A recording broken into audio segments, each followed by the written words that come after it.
अस्सलाम वालेकुम रहमतुल्लाह। उम्मीद है आप सब खैरियत से होंगे। मेरा नाम आसिम है और आपने मुझे दीगर एक्टिविटीज़ में मीडिया इंडस्ट्री से रिलेटेड देखा होगा। एक पॉडकास्ट सीरीज़ की अनाउंसमेंट हम कर चुके थे काफ़ी दिनों से, माय फर्स्ट अर्निंग सीरीज़, जिसमें हम उन स्टूडेंट्स को अपने गेस्ट के तौर पर अपने साथ पॉडकास्ट करेंगे, उनके साथ जो कि किसी भी आईटी फील्ड में रहकर उन्होंने स्किल्स हासिल किए हों और स्किल्स हासिल करने के बाद अपनी कुछ भी, भले उन्होंने 500 रुपये कमाए हों, लोकल इंडस्ट्री में कमाया हो, लोकल मार्केट में कमाया हो, इंटरनेशनल मार्केट में कमाया हो, लेकिन कम से कम कुछ ना कुछ उन्होंने उस स्किल बेस्ड उस आईटी स्किल के बिहाफ पर पैसे कमा लिए हों।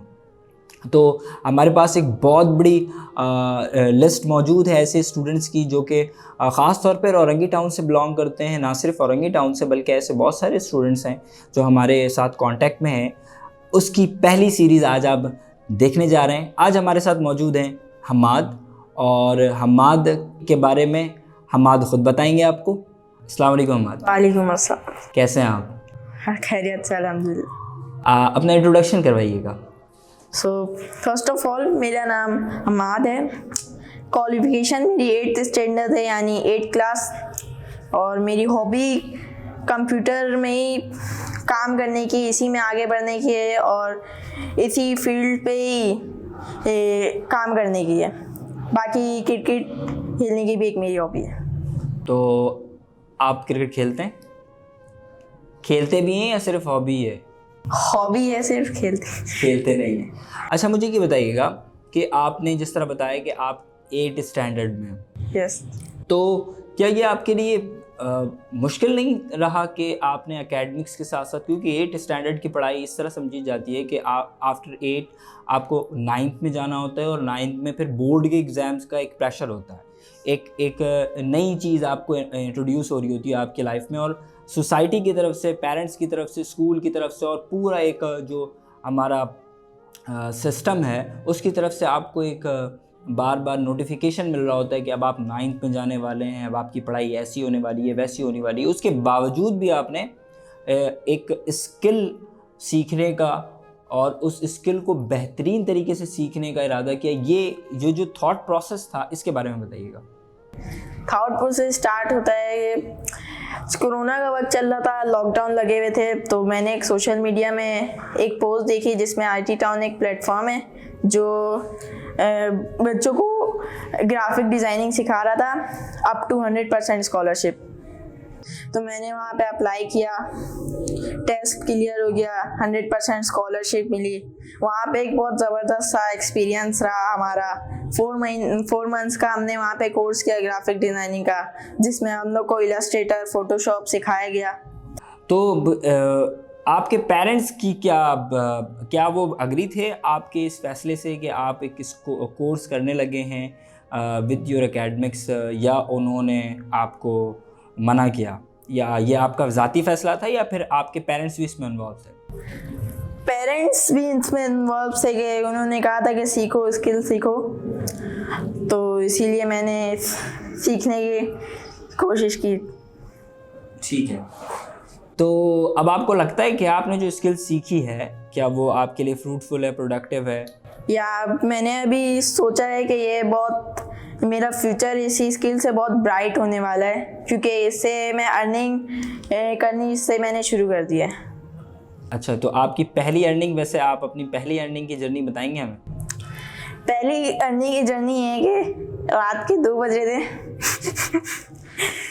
मैंने अपना मोबाइल चेक किया और उसमें फाइवर एक साइट है जिसमें हम अपनी सर्विसेज प्रोवाइड कर सकते हैं बायर्स तक। बायर्स हमारी गिग्स देखेंगे सेलर्स की और उसमें ऑर्डर करेंगे।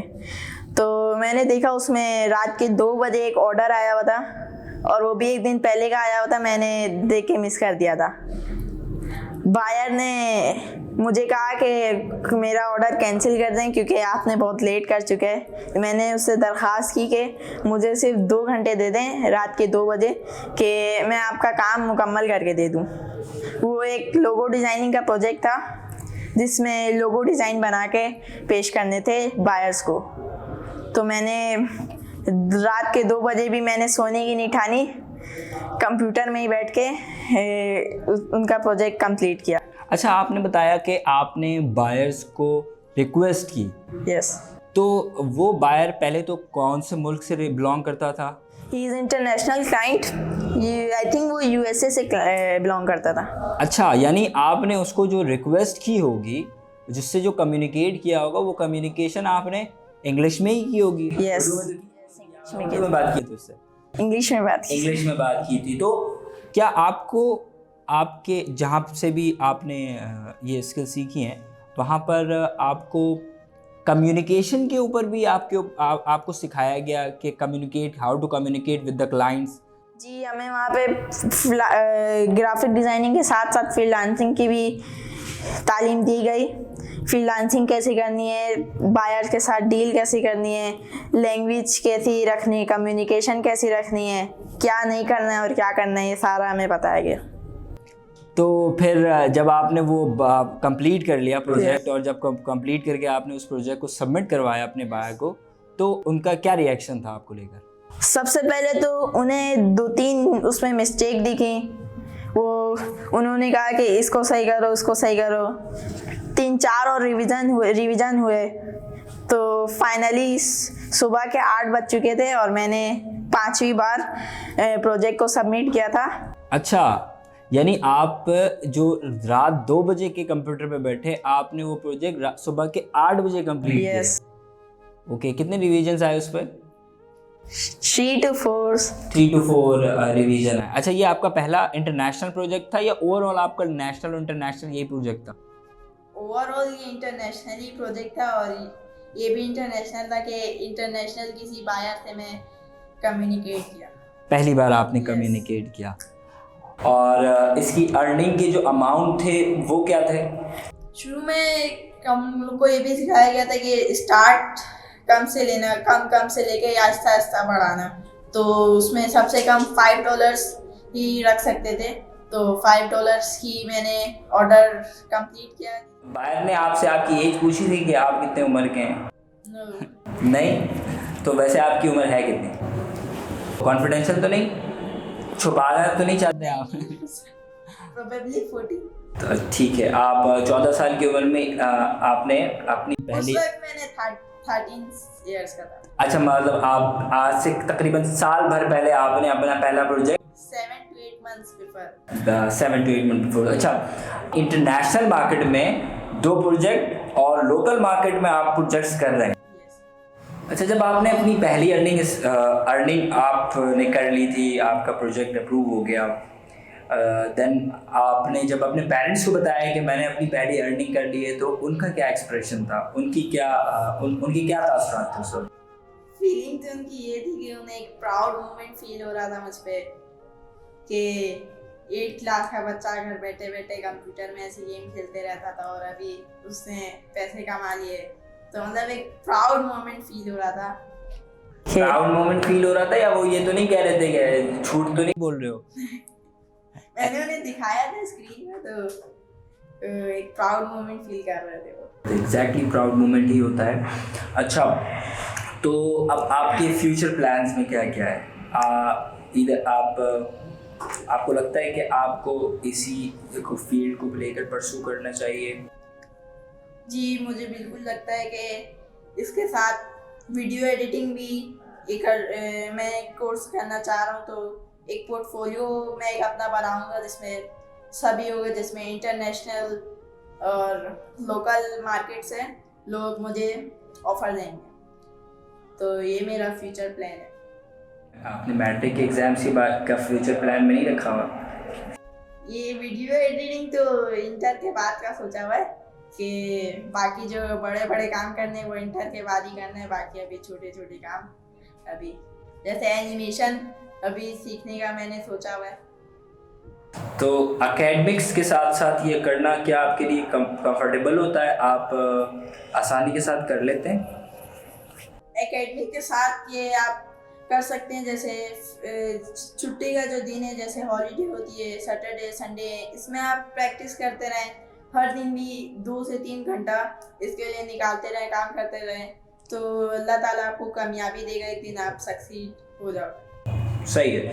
तो आप 1 घंटा रोज़ निकाल लेते हैं इस काम को अपने एकेडमिक्स को लेकर, क्योंकि हमारी फर्स्ट प्रायोरिटी तो एकेडमिक्स होती है। यस। तो एकेडमिक्स के बाद हमें क्या 1 घंटे का स्पेस हमें मिल पाता है, क्योंकि एग्जॉस्ट हो जाता है आप अगर आप देखें कि सुबह से स्कूल का शेड्यूल होता है, स्कूल से आने के बाद आप फिर कोचिंग है हमारे यहाँ, और अगर कोचिंग के बाद फिर अगर कुछ ज़्यादा पढ़ने वाले बच्चे हैं तो वो एक्स्ट्रा ट्यूशन भी ले रहे होते हैं। तो इन सब के बाद तो मेरा नहीं ख्याल कि आपके दिमाग में इतना स्पेस बचा होता है। तो क्या ये एक प्रॉब्लम हो सकती है कि आपको पूरे दिन एग्जॉस्ट होने के बाद आप 1 घंटा निकाल सकें? क्या ये इजी है, आसान है, या आपने इसको अपने लिए आसान किया? भाई आसान तो देखिए, दुनिया में कोई भी चीज़ आसान नहीं है, हमें बनाना होता है इसमें आसान। 24 घंटे हैं, आप इसमें मुश्किल से करके 1-2 घंटा निकाल लें इसके लिए। आप करते रहें, ट्राई करते रहें, बनाते रहें, तो इस तरह से प्रैक्टिस होती है, और कहा जाता है प्रैक्टिस मेक्स मैन परफेक्ट। यकीनन आपको लगा होगा कि बहुत सब कुछ आसान है, आप गए, आपने स्कॉलरशिप में टेस्ट दिया और टेस्ट में आप अप्रूव भी हो गए, लेकिन रियलिटी बहुत डिफरेंस होती है। तो जब आप कोर्स में इनरोल हो गए, इनरोल होने के बाद आपको क्या क्या डिफ़िकल्टीज़ को फेस करना पड़ा? कुछ ऐसी डिफ़िकल्टीज़ का सामना करना पड़ा जो कि आने वाले जो भी स्टूडेंट हैं वो अगर कोर्स में इनरोल होते हैं एकेडमिक्स के साथ साथ, तो उनको फेस करनी पड़ सकती हैं, जो आपने भी फेस की हों, और आपने फिर उसको हैंडल कैसे किया उसके बारे में बताएं।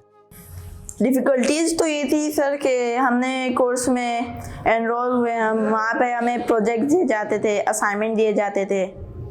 असाइनमेंट को हमने घर से करके ला के देना पड़ता था, अगर हम नहीं देते थे तो डांट पड़ती थी। लेकिन बनाना चाहिए स्टूडेंट्स को, ये घपला नहीं किया करना चाहिए कि ऐसी भी आज कल के स्टूडेंट्स चीटिंग बहुत करते हैं, तो मतलब ये सब चीटिंग नहीं, जैसा है वैसे ही कर देना चाहिए। प्रोजेक्ट्स जो हैं असाइनमेंट बनाकर दे देना चाहिए। डिफ़िकल्टीज़ और ये थी कि एकेडमिक साथ साथ थे, तो उसको भी साथ साथ लेकर चलना था। उस वक्त तो वैसे लॉकडाउन चल रहा था, इतना पढ़ने का था ही नहीं, तो हम लोग उसी में ही ज़्यादा लगे रहते। अभी आप ये कर सकते हैं कि जून जुलाई की छुट्टी आई, आप उसी में एनरोल हो गए, 2 महीने आप पढ़ लेंगे, फिर आपको समझ में आ जाएगा कि हैंडल उसे कैसे करना है। अच्छा, जिस उम्र में आप एकेडमिक्स भी कर रहे हैं और साथ साथ आपने स्किल्स को भी साथ कंटिन्यू किया हुआ है, उस उम्र में अमूमन बच्चे खेल कूद को ज़्यादा तरजीह देते हैं, तो क्या आपका दिल नहीं करता था खेलने कूदने का? और क्या आपके दोस्त भी सारे के सारे इसी तरह 2 चीज़ों में इन्वॉल्व हैं जो आपको खेलने पर बुलाते नहीं हैं? या यूजुअली ऐसा होता है ना कि जब आप घर से निकलते हैं तो आपको आपके दोस्त बुलाते हैं, चले यार आज हमारे साथ खेलना है, ये करना है, वे करना, तो उसके बारे में बताएं कुछ। उसके बारे में आपको मैं बताता हूँ। मेरे जो दोस्त खेलते थे बाहर, वो स्किल से उनका कोई ताल्लुक़ नहीं था, वो स्टडी में थे अपने और खेलते थे। तो मैं ग्राफिक डिज़ाइनिंग सीखता था, तो फिर घर आके उसी को कंप्यूटर में उसी को एंजॉय करके सीखता था। जैसे अभी आपने सवाल किया था कि इसे हैंडल कैसे कर सकते हैं, तो आप उसे एंजॉय करें तो आप खुद ही हैंडल कर सकते हैं। हाँ, तो मैं उसे एंजॉय करके ही करता था। और ऐसे ही मैं जहाँ टेस्ट देने गया था, वहाँ के एडमिनिस्ट्रेटर ने हमें एक मोटिवेशन दी थी छोटी सी, कि इंडिया की एक सिटी है बेंगलुरु, जो अब IT सिटी के नाम से कहलाता है। तो उन्होंने कहा था हम अपने मुल्क को तो नहीं, शहर को तो नहीं, लेकिन अपने टाउन को तो IT सिटी बना ही सकते हैं। आपकी स्किल्स पे भी बात हो गई, आपके टाइम मैनेजमेंट पे भी हमने डिस्कस कर लिया, डिफ़िकल्टीज़ भी हमने फेस कर ली। मुझे ये बताइए कि एकेडमिक्स के साथ साथ आपने स्किल्स को भी परसू कर लिया, पहली अर्निंग भी हो गई आपकी। What next?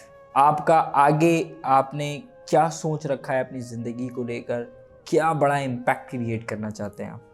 इम्पैक्ट करने एक मल्टीनेशनल मार्केट में अपना एक नाम बनाना है, जिसमें कोई भी बोले ग्राफिक डिज़ाइनर के टॉप कैटेगरीज में मेरा नाम आए और मुझे ऑफ़र दें, ताकि मैं उसे आगे प्रोसेस कर सकूं।